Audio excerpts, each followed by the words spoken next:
Donc, on définit le nombre de transport d'un ion I en solution comme étant la fraction du courant transporté par cet ion I sur le courant total régnant au sein de la solution. Donc, si je considère un ion I, je définis le nombre de transport TI est égal au courant le grand I transporté par cet ion I sur le courant total. Ben, si je suppose qu'au sein de la solution j'ai un cation et un anion, des anions et des cations, je définis le nombre de transport du cation comme étant égal au courant transporté par le cation sur le courant total, celui de l'anion comme étant égal au courant transporté par l'anion sur le courant total. Donc, je vérifie toujours que j'ai la somme des TI qui doit toujours être égale à 1. Donc, si je fais la somme T plus T moins, donc c'est I plus I moins sur I total.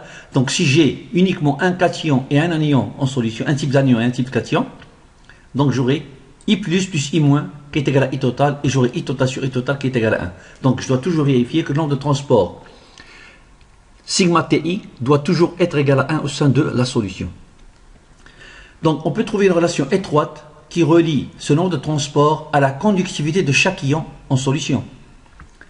Ben, si je reprends l'expression du nombre de transports TI qui est égal à courant transporté par l'ion I sur courant total, donc j'ai une relation étroite qui relie ce courant transporté de, ben, supposons que j'ai une cellule d'électrolyse au sein de laquelle j'ai un courant qui règne, supposons que j'ai un cation et un anion, un type de cation et un type d'anion.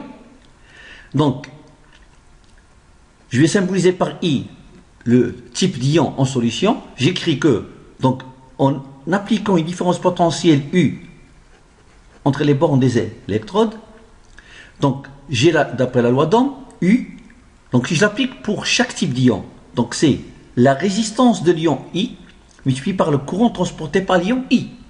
Donc, U est égal à RI multiplié par I, indice I. C'est-à-dire, c'est la résistance de l'espèce I par le courant transporté par la même espèce. Je peux toujours appliquer la même relation d'Ohm pour la globalité de la solution.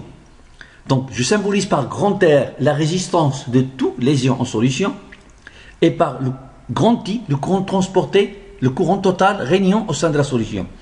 Donc, je réécris que U, qui est toujours la même différence potentielle appliquée au monde des électrodes, c'est égal à R, qui est la résistance de la solution, multiplié par le courant I, le courant total régnant au sein de la solution.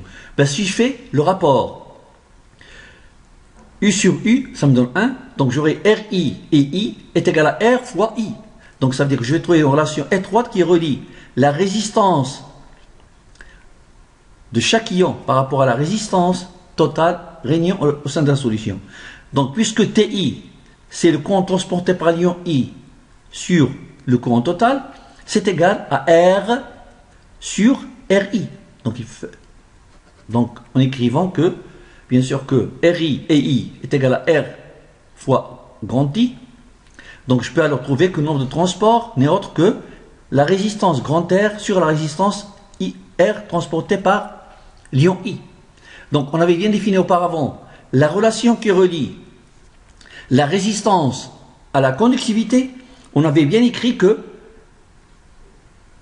la conductivité d'un ion I n'est autre que la constante de cellule, si vous vous souvenez bien, sur la résistance de l'ion I.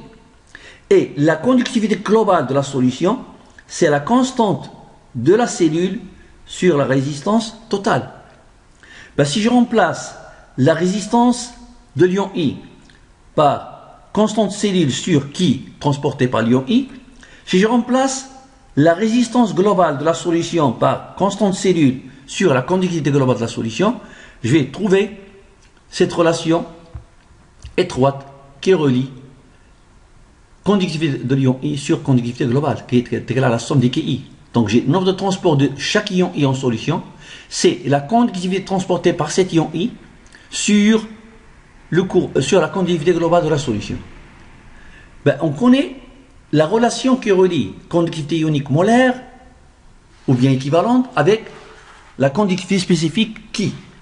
Donc on avait écrit que lambda I est égal à 1000 Ki sur Ci lorsqu'il s'agit de CI exprimé en mol par litre, il s'agit là de lambda molaire.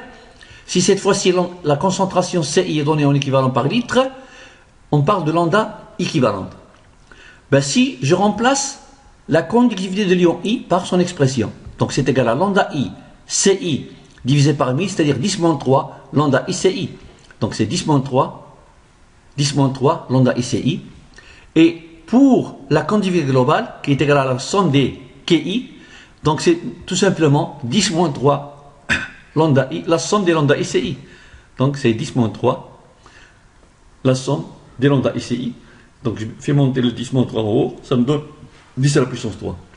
Donc après simplification, je retrouve l'expression du nombre de transport qui est égal à lambda ICI sur la somme des lambda ICI. Donc relation valable pour un mélange d'électrolytes. Donc si j'ai un mélange d'électrolytes, j'applique cette relation pour déterminer le transport de chaque type d'ion existant au sein de la solution. Ben, si cette relation est valable pour un mélange d'électrolytes, il va être valable pour un seul électrolyte. Ben, si je considère un seul électrolyte où j'aurai un type cation et un type d'anion, donc supposons que cet électrolyte AB va me donner en présence nu plus cation et nu moins anion, je peux alors écrire que la concentration du cation c'est nu plus multiplié par la concentration C de l'électrolyte et que la concentration de l'anion n'est autre que nu moins fois la concentration C de l'électrolyte. Ben, si je remplace, donc je remplace pour le cation, ça me donne T plus égale lambda plus C plus sur la somme des lambda plus C plus lambda moins C moins. Donc lambda plus C plus c'est nu plus C. Donc ça, nu plus C lambda plus sur nu plus C lambda plus nu moins C lambda moins. Donc en simplifiant C avec C, ça me reste alors T plus qui est égal à lambda plus, nu plus pardon, lambda plus sur lambda M avec lambda M égal à nu plus lambda plus nu moins, c'est un calcul à faire, il suffit de faire le calcul et vous retrouvez facilement cette expression de T plus qui est égal à nu plus lambda plus sur lambda M et dans le cas de l'anion, T moins est égal à nu moins lambda moins sur lambda M. Il suffit de remplacer C plus par son expression C point par seule expression et de considérer que lambda M c'est la somme des nu plus lambda plus nu moins lambda moins. Donc c'est un calcul simple à faire. Maintenant si je considère un électrolyte binaire, c'est-à-dire un cas encore plus simple, c'est-à-dire de considérer un électrolyte binaire qui me donne nu plus nu moins égal à 1, c'est-à-dire le cas de NaCl, de HCl qui me donne un seul cation et un seul anion en solution. Donc si nu plus égale à nu moins égale à 1, donc si je me place à dilution infinie, le nombre de transport du cation, donc puisque nu plus est égal à 1, donc c'est lambda plus puisque la dilution infinie, lambda c'est lambda 0, donc c'est lambda plus 0 sur lambda 0 global de toute la solution, T moins c'est lambda moins 0 sur lambda 0.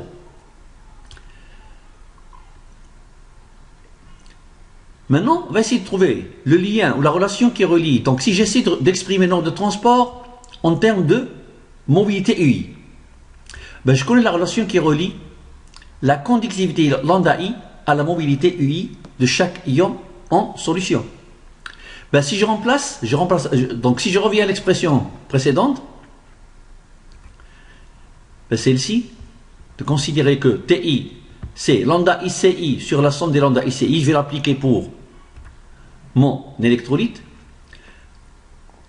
Donc je vais remplacer lambda I par ZI FUI, donc je le remplace pour le cation et pour l'anion. Donc on avait bien écrit que lambda M est égal à nu plus lambda plus nu moins lambda moins. Donc nu plus lambda plus c'est quoi? C'est Z plus FU plus. Lambda moins c'est quoi? C'est Z moins en valeur absolue FU moins. Ben, on connaît la relation d'électroneutralité. On a toujours, le cas d'un électrolyte qui se dissocie en solution, on a toujours la somme des charges positives qui va être compensée par la somme des charges négatives. Donc nu plus Z plus est toujours égal à nu moins Z moins. Ben, si je remplace nu plus Z moins, nu moins Z moins par nu plus Z plus dans un premier temps, je mets en facteur, ça me donne nu plus Z plus multiplié par le Faraday, facteur de U plus U moins. Ben, si je reviens à l'expression de T plus, Donc j'écris alors que c'est égal à nu I, lambda I, donc nu plus le cation lambda plus sur lambda qui est égal à nu plus Z plus F U plus F moins. Je remplace par lambda plus par nu plus lambda plus, je remplace par Z plus F U plus multiplié par nu plus, ça me donne nu plus Z plus F U plus. Donc je simplifie nu plus Z plus F en haut et en bas. Ça me reste alors que le nombre de transport du cation n'est autre que la mobilité du cation sur la somme des mobilités du cation et l'anion. Et par analogie, je retrouve la même expression de façon similaire le cas de l'anion. Donc T- est égal à U- sur U plus I-. Donc je vérifie bien que j'ai toujours la somme des TI qui est toujours égale à 1. Maintenant on passe à la méthode expérimentale de mesure du nombre de transport. Donc deux méthodes sont généralement employées pour la mesure de ce nombre de transport. Donc on a la méthode Hittorf et la méthode de frontière mobile. Donc le cas de la méthode Hittorf, donc on considère une cellule à 3 compartiments. Tout d'abord, on commence par remplir par la solution à électrolyser. Donc la première des conditions, c'est que les 3 compartiments doivent être remplis de telle manière à ce que j'ai le lien entre les 3 compartiments par la même solution. C'est-à-dire que la solution remplit les 3 compartiments et que je peux avoir passage du courant. Donc je considère ma cellule. Donc j'ai un compartiment 1, un compartiment central 2 et un compartiment 3. Je place mes électrodes. Donc 2 électrodes d'argent dans ce cas-là. Donc l'électrode connectée à la borne positive du générateur, donc puisqu'il s'agit d'un système récepteur, donc les bornes sont imposées par le générateur de courant. Donc l'électrode connectée à la borne positive du générateur, c'est l'anode. L'électrode connectée à la borne négative du générateur, c'est la cathode. Donc une fois que le circuit est fermé, je déclenche mon électrolyse. Supposons que je suis en train d'électrolyser une solution de Ag et NO3. Donc j'ai des ions Ag+, et des ions NO3-. Donc lorsque le courant commence à passer, donc il va faire engendrer un champ électrique à l'intérieur de la solution. Donc sur l'action d'une force électrique qui va apparaître, donc les ions chargés positivement vont se déplacer vers la cathode et les ions chargés négativement vont se déplacer vers l'anode. Donc je dirais, donc avant de passer au détail, donc la base de cette méthode est que l'échange de la quantité d'électrolytes dans chacun des 2 compartiments, anodique et cathodique, dépend à la fois de 2 choses. De la réaction électrochimique, oxydation à l'anode, réduction à la cathode, et du nombre d'ions qui ont tendance à migrer d'un compartiment à l'autre dans le processus du courant d'entraînement. Donc on va se baser sur ces 2 phénomènes. Phénomène de migration des ions au sein de la solution sur l'action du champ électrique et phénomène de réaction électrochimique, réaction d'oxydation à l'anode et réaction de réduction à la cathode. Donc vous remarquez bien que avant de passer, donc normalement lorsque le courant va passer, donc j'ai bien dit que sous l'action du champ électrique, j'aurai des placements des cations vers la cathode, des anions vers l'anode, donc migration des cations vers la cathode et migration des anions vers l'anode. Et puis j'aurai réaction d'oxydation. Donc on va essayer de voir l'espèce qui a tendance à s'oxyder à l'anode et l'espèce qui a tendance à se réduire à la cathode. Donc si je considère le passage d'un courant d'une mole d'électrons qui va traverser cette cellule d'électrolyse, c'est-à-dire que je fais passer un Faraday. Dans le compartiment 1, qu'est-ce que j'ai? Donc, quelles sont les entités capables de s'oxyder à l'anode? Il faut se poser cette question-là. Donc, quelles sont les entités présentes en solution capables de s'oxyder? On a tout d'abord le métal d'électrode d'argent. J'ai l'argent métallique. Donc, le métal, il a toujours tendance à perdre des électrons. Donc, je peux soit oxyder le métal, soit oxyder les ions Na3-, soit oxyder l'eau. Ce sont les 3 entités capables de s'oxyder. Donc, si j'ai coexistence de 3 réducteurs en solution, donc le réducteur le plus fort, c'est celui qui a tendance à libérer plus facilement l'électron. Donc, c'est celui qui appartient au couple thermodynamique ayant la valeur la plus faible de potentiel. Donc je remarque les valeurs de potentiel de chacun des trois couples. Ag, Ag+, H2O, O2, ou bien NO3-, NO2 qui se dégage. Donc, si vous remarquez les potentiels normaux de ces trois couples, vous allez trouver que le potentiel du couple Ag+, Ag étant le plus bas, donc ça veut dire que l'argent, c'est étant le réducteur le plus fort. Donc, c'est Ag qui va s'oxyder à l'anode en donnant Ag+, plus 1 mole d'électrons. Donc, puisque j'ai un passage d'un courant de 1 farad d'une mole d'électrons, donc j'ai un atome gramme d'argent qui va s'oxyder en donnant 1 ion gramme de Ag+, plus 1 mole d'électrons. Donc, si je raisonne en termes de Ag+, je dirais alors que le compartiment anodique va gagner un équivalent de Ag+, parce que je transforme un atome gramme, 1 mole d'argent, qui va s'oxyder en donnant 1 ion gramme ou 1 mole de Ag+. Donc, le compartiment anodique gagne un équivalent de Ag+. Donc, par migration, vous remarquez bien que le compartiment anodique perd des ions Ag+, qui vont partir vers le compartiment cathodique. Donc ça veut dire que j'aurai, en raisonnant en termes de Ag+, au niveau du compartiment anodique, je dirais que le compartiment anodique perd un équivalent de Ag+, par migration. Donc puisque je symbolise par T+, l'onde de transport du cation, je dirais que j'aurai perte de 1 fois T+, équivalent de Ag+, qui va se déplacer en allant vers la cathode. Donc en termes de NO3-, donc puisque NO3- il est chargé négativement, donc il va se déplacer vers la cathode, donc si je symbolise par T-, l'onde de transport de NO3-, donc je dirais que le compartiment anodique va gagner des ions nitrates, c'est-à-dire que j'aurai gain de T- équivalent de NO3-. Donc en termes de migration, je dirais que le compartiment anodique va perdre T+ équivalent de Ag+, il va gagner T- équivalent de NO3-. Donc le bilan, donc si je fais un bilan, parce que je remarque bien que en termes de Ag+, le compartiment anodique, il a gagné un équivalent de Ag+, mais il a perdu T+ équivalent de Ag+. Ben, est-ce qu'il a perdu ou il a gagné? Donc, en termes global, je dirais que le compartiment anodique a gagné. Pourquoi? Parce que Ti, le nombre de transport d'anion I, est toujours inférieur à 1. Parce que c'est là, courant transporté par l'ion I sur le courant total. Donc, puisque le courant transporté par l'ion I est toujours inférieur au courant total, j'aurai toujours un Ti qui doit être toujours inférieur à 1. Donc, T+ inférieur à 1. Donc, le compartiment 1, le bilan global, va gagner 1 moins T+, qui est égal à T-, puisque T++ plus T- égale à 1. Donc, il va gagner 1 moins T+, équivalent de Ag+. Donc, 1 moins T+, c'est T-. Donc, le compartiment anodique va gagner T- équivalent de Ag+, le bilan.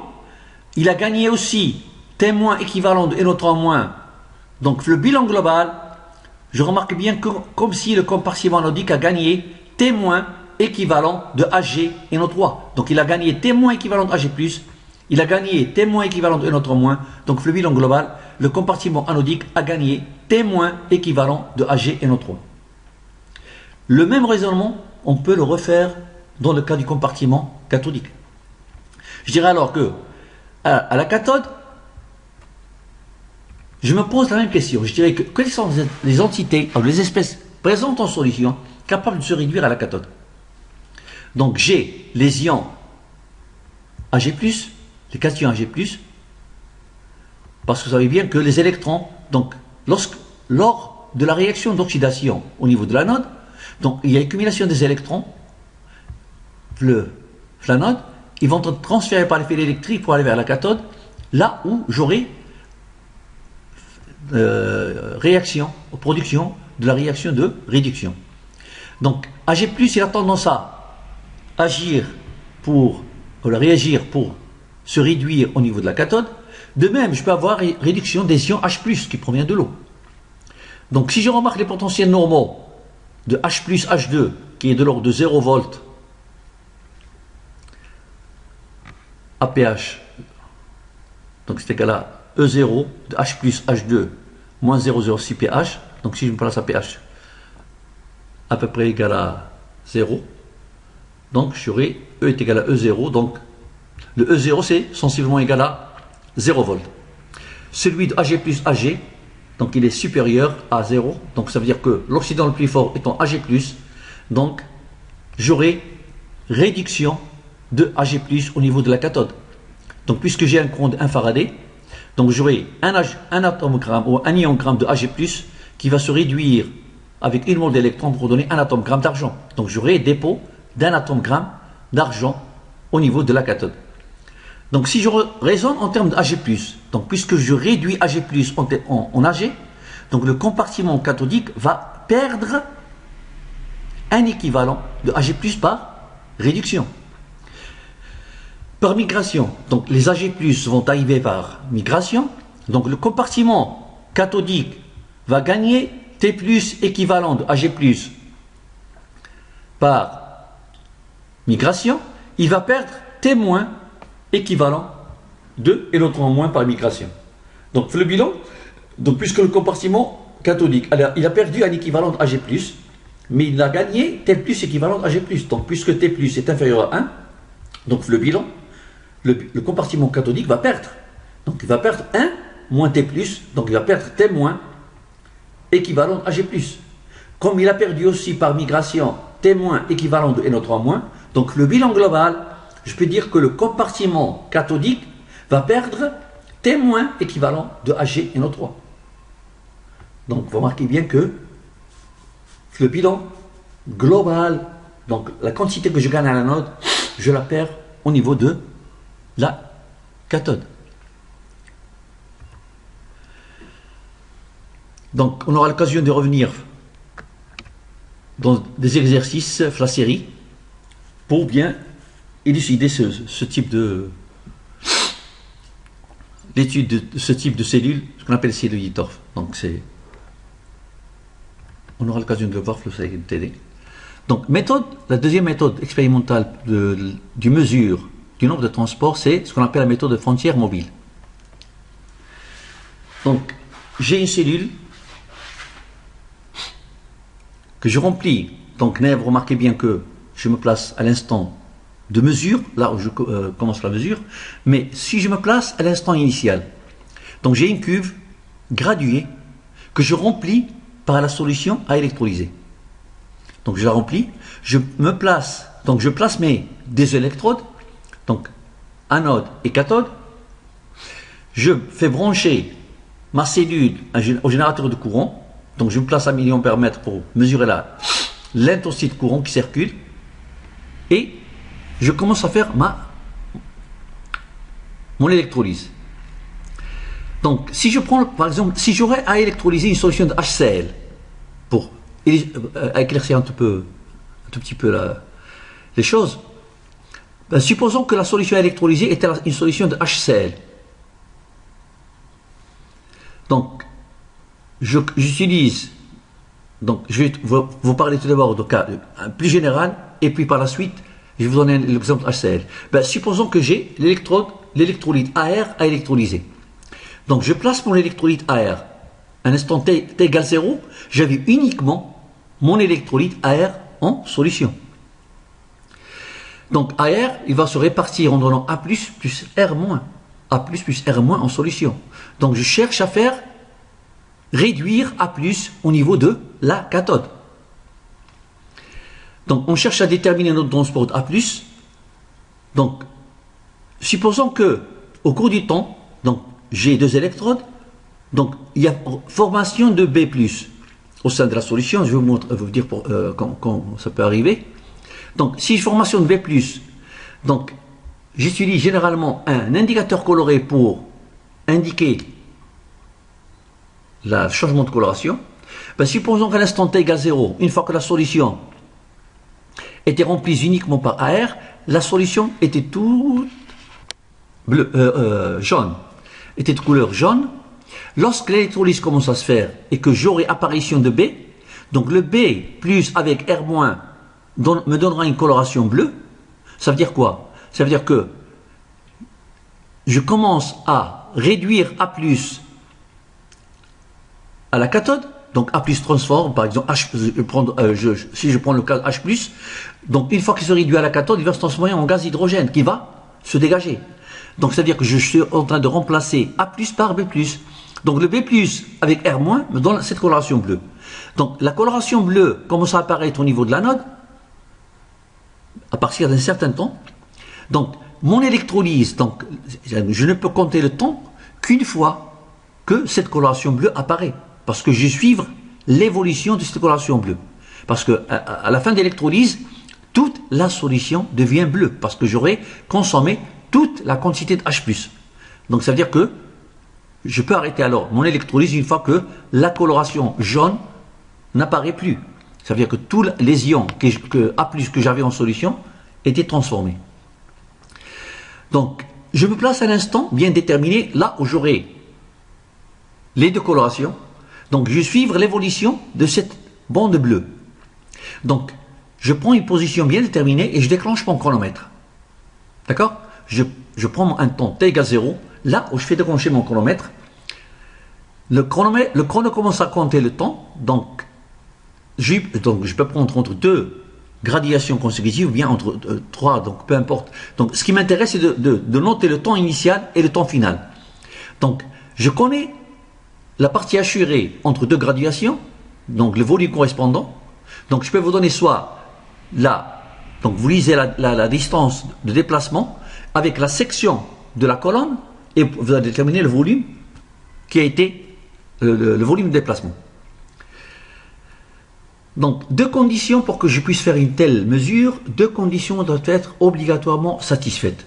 La première des conditions, il faut que la masse volumique de BR doit être supérieure à celle de AR. Ben, si BR, la masse volumique de BR est inférieure à celle de AR, donc c'est le BR qui va monter en haut et il serait difficile de suivre l'évolution de cette tache bleue. Donc, obligatoirement, la masse volumique de BR doit être supérieure à celle de AR. La mobilité de B+, doit être beaucoup plus inférieure à celle de A+. Sinon, j'aurai déplacement des deux cations et je ne peux pas déterminer avec précision le nombre de transport de A+.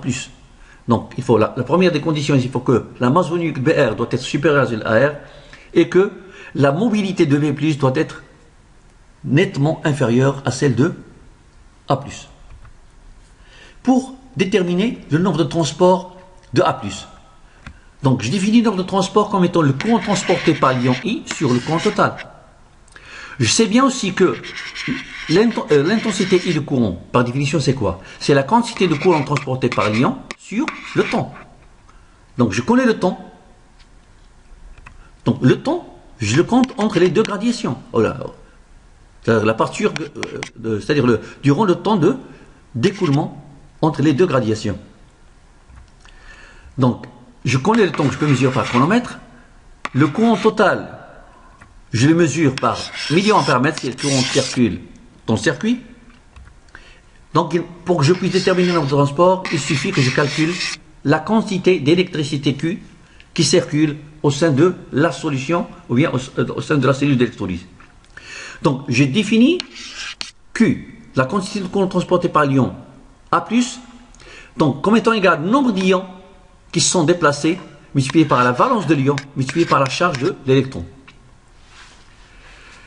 Donc le nombre d'ions déplacés entre les deux gradations, multiplié par la valence de l'ion qui se déplace, multiplié par la charge d'une mole d'électrons. Donc s'il symbolise par Ca+, la concentration en mol par litre de A+, en solution. Je sais bien que la relation étroite qui relie concentration et nombre de moles, c'est que j'ai concentration d'un ion, c'est le nombre de moles de cet ion par unité de volume sur V. Donc le nombre de moles, c'est n'est autre que la concentration de cet ion par le volume de la solution, c'est-à-dire le volume.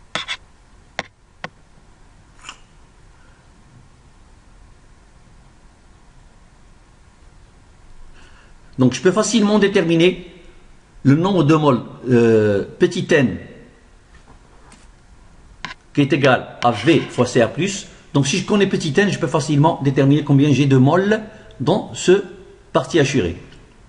Donc je peux alors écrire que Q qui est égal nombre d'ions. Donc si je connais le nombre d'ions, nombre de moles d'ions, je peux connaître facilement combien j'ai d'ions.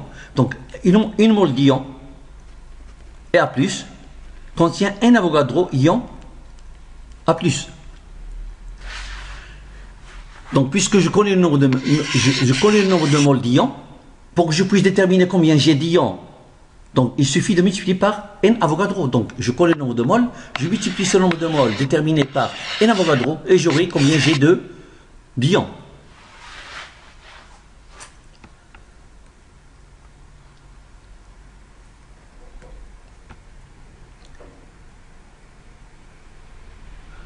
Donc je remplace dans l'expression de Q, qui est le nombre d'ions.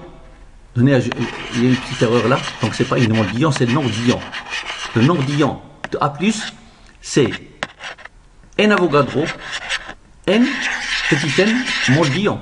Donc c'est n Avogadro multiplié par le nombre de moles d'ions me donne le nombre d'ions A+. Donc ça c'est le nombre d'ions de A+, qui est égal à, je remplace le nombre d'ions de A+ par NV, c'est A+, multiplié par Z+, multiplié par E. Donc j'ai pu déterminer l'expression de Q de A+, qui est la quantité d'électricité transportée par l'ion I, l'ion A+, sachant bien que le Faraday c'est la charge d'une mole d'électrons, N fois E, c'est 96 500 coulombs, donc N fois E me définit le Faraday, donc je peux remplacer par F, N fois E, ça me donne alors Q de A+, c'est F, le volume assuré, la valence de l'ion multiplié par la concentration de A+. Donc si je divise par T par I total, je peux alors facilement déterminer le nombre de transports de A+. Le Faraday, je le connais, la concentration, on vous la donne, la valence de l'ion, c'est bien connu, le volume, donc on vous donne la distance de déplacement avec la section, je peux détecter ou calculer la valeur du volume assuré.